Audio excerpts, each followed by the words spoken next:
Assalamualaikum warahmatullahi wabarakatuh. Basuh balik dusana mage saundo di dalam sesi berbagi tips parenting. Dalam sesi kini awak melanjutkan di pertemuan atau sesi sebelumnya tentang habit atau kebiasaan baik yang penting untuk dimiliki anak. Nah, mudah-mudahan dusana mage saundo yang sudah menyimak sesi sebelumnya sudah mulai mempraktikkan tentang pembiasaan atau membangun habit of attention, bagaimana anak kita bisa punya atensi diri yang baik. Nah, membangun habit itu sekali lagi apapun habitnya tidak bisa sesekali, butuh konsistensi dan kesabaran sampai otot-otot kebiasaan baik yang kita maksud itu betul-betul tumbuh. Kalau di sesi sebelumnya kita bicara tentang habit dalam konteks moral habit, mental habit, Nah, di sesi ini kita akan bicara tentang moral habit. Salah satu bagian dari moral habit itu adalah habit of obedience atau habit yang mengajak atau membangun kemampuan anak untuk bisa mentaati otoritas. Nah, habit of obedience atau kebiasaan taat kepada otoritas ini dimaksudkan adalah otoritas itu orang tua, sekolah atau keluarga, dan aturan masyarakat, serta aturan negara, dan tentu saja aturan-aturan yang ditetapkan oleh Allah Subhanahu wa Ta'ala dan Rasulullah Shallallahu Alaihi Wasallam. Nah, dusana mage saundo untuk bisa dipahami bahwasannya kebiasaan atau kemampuan atau habit taat kepada otoritas ini sebetulnya jauh lebih penting daripada kemampuan akademik. Nah, sekali lagi jangan dibalik ketika kita hendak melakukan proses pendidikan kepada sosok jiwa bernama anak itu. Kita buru-buru atau fokus penuh terhadap kemampuan akademik, tapi habit-habit yang menjadi pancang-pancang atau pondasi jiwa anak malah tidak dibangun. Nah, ini sebetulnya menyulitkan orang tua dan anak itu sendiri dalam ia bertumbuh. Nah, dusana mage saundo, kenapa kebiasaan taat pada otoritas ini penting untuk dimiliki anak? Nah, karena perlu disadari bahwa orang tua itu dititipkan anak itu sebetulnya dalam rangka menjalankan tugas dari Tuhan kita, Allah Subhanahu wa Ta'ala, untuk mendidik anak itu menjadi taat. Nah, perlu dipahami bahwa taat kepada seluruh ajaran agama itu butuh otot taat yang besar. Nah, untuk bisa seperti itu, kita perlu membangun kemampuan taat pada otoritas yang kecil-kecil, yang nyata-nyata, yang bisa anak temui di kesehariannya. Ya, jadi membangun habit taat pada otoritas ini tidak bisa dilakukan sambilan. Kalau kemarin kita bicara habit of attention atau kebiasaan untuk beratensi atau fokus dengan baik, itu lebih banyak anak yang terlibat mengeksekusi hal itu. Tapi dalam habit of obedience atau taat pada otoritas ini, lebih banyak orang tua yang perlu hadir dan berlaku sebagai pembelajar juga dalam proses membangun habit itu. Harus disadari bahwa membangun habit taat ini, habit taat pada otoritas itu akan membuahkan kehidupan yang berbahagia dan nyaman dalam diri anak. Dalam contoh nyata kita bisa lihat siapapun yang mampu mentaati aturan lalu lintas, sebagai contoh yang sederhana, maka akan berujung kepada keamanan dan keselamatan. Keselamatan siapa? Dirinya dan orang lain.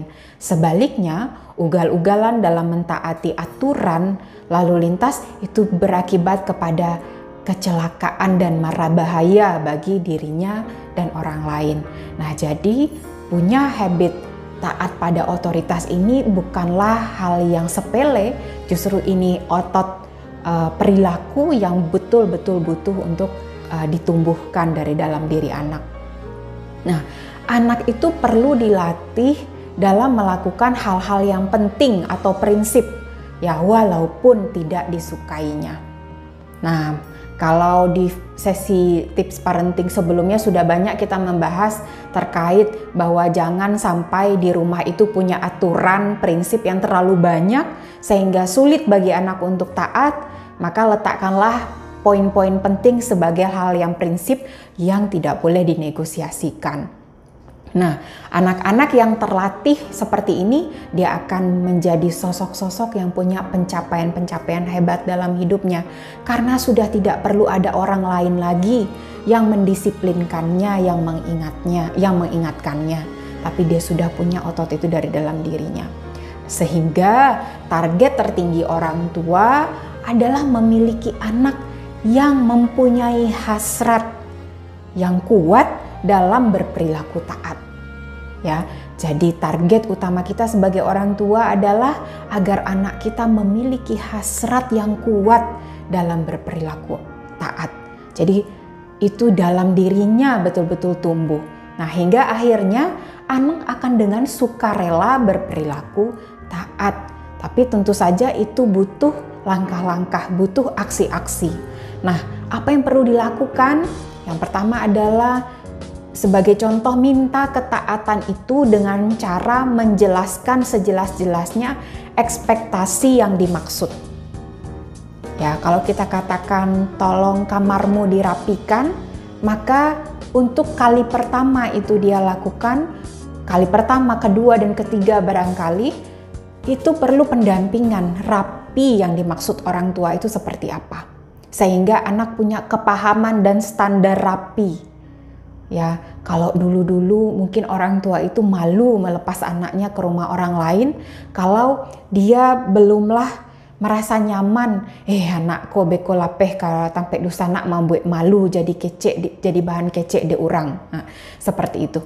Nah, kalau sekarang mungkin ini agak bergeser, tapi sudah waktunya kita kembali kepada hal-hal prinsip. Ambo lupa apa pernah ambo baca itu. Salah satu kawan ambo yang melanjutkan pendidikan S2 dan S3 di Jerman baca itu, dia bilang, Vi, anak-anak Indonesia tuh hebat-hebat, kata dia. Ketika kuliah di Jerman itu mereka tuh nggak kalah betul sebenarnya secara intelektual dengan anak-anak di situ. Tapi kebanyakan dari mereka ini pulang, jadi tidak lanjut, tidak bisa menuntaskan kuliahnya hanya karena mereka tidak mampu mengelola diri mereka sendiri. Sesimpel mengurus urusan bangun pagi mesti ngapain, menyiapkan apa dan seterusnya. Karena terbiasa serba dibantu dan sulit untuk mengikuti aturan-aturan, terlambat terus. Kalau busnya itu kan di luar negeri itu betul-betul on time, jam berapa di titik itu ya harus dikejar. Telat 1 detik mereka sudah melaju. Nah, ini jadi tidak punya anak-anak kita otot seperti itu. Nah, sungguh ironi ya, jadi hanya 1 kaki jadinya pincang, pintar secara intelektual, tapi kemampuan dia mentaati apa yang menjadi prinsip-prinsip di satu tempat, dia tidak bisa dapati itu. Nah, ketika menjelaskan ekspektasi yang berisi aturan, prinsip, dan ataupun instruksi itu, tolong disampaikan dengan intonasi suara yang tegas, tapi tetap kalem. Kenapa? Karena anak bisa menjengkali mana orang tua yang sebetulnya bisa digoyah, mana yang betul-betul harus ditaati. Secara alami, secara naluri, anak bisa mendapatkan dan merasakan energi orang tua yang cuma sekedar ngasih aturan kenceng-kenceng tapi nggak pernah dikawal sekencang-kencang itu juga. Nah, secara naluri anak bisa menjengkali itu.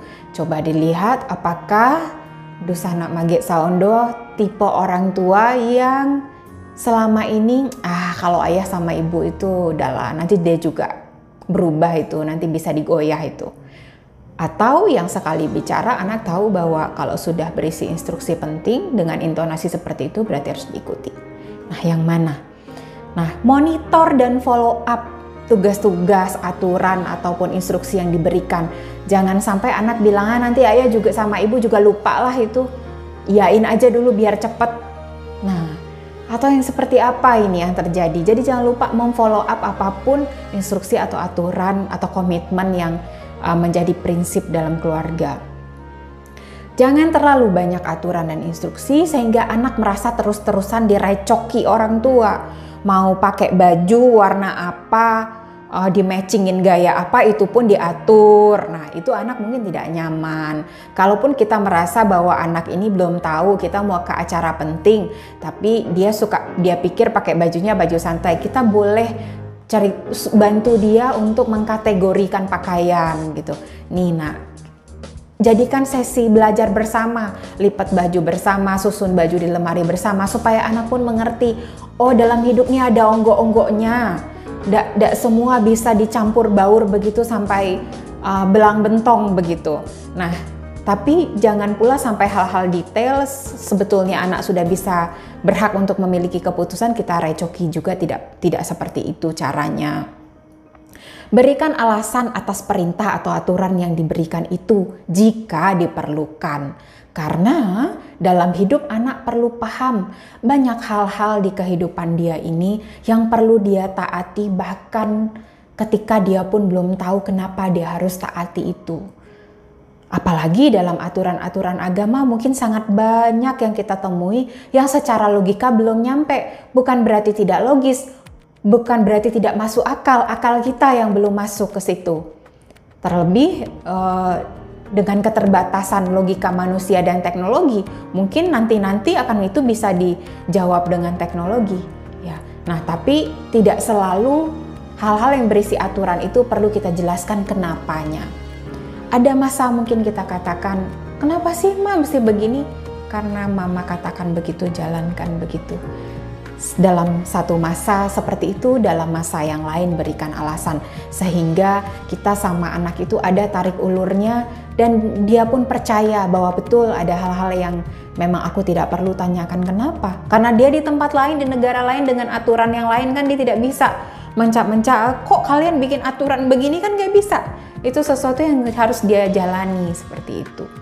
Nah, berikan aturan yang tetap memperhatikan harga diri anak, bahwa anak juga sebagai satu pribadi yang utuh.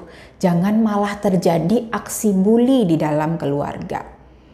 Tanpa disadari kadang orang tua menjadi aktor pelaku pertama dalam proses bully dari jiwa anak. Ketika teramat otoriter, ketika anak terkungkung, ketika anak tidak mampu, bukannya dibantu malah dihakimi, ditertawakan dan seterusnya. Hati-hati, tetap perhatikan harga diri anak. Dan ceritakan tentang kisah-kisah hidup manusia-manusia atau orang-orang yang berperilaku taat dan itu berujung kepada kebahagiaan dan kesuksesan seseorang tersebut, agar anak melihat bukti nyata, oh betul bahwa kalau punya perilaku taat pada apa yang diaturkan kepada dirinya, kepada seseorang, akan berujung kepada kebaikan untuk diri sendiri.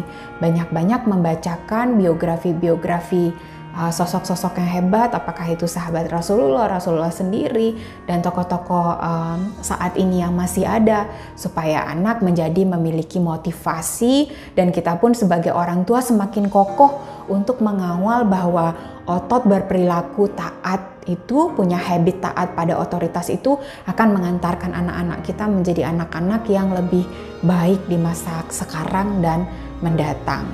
Seperti itu sesi tentang otot berperilaku taat pada otoritas. Akan dilanjutkan masih membahas topik yang ini di sesi kedua insya Allah.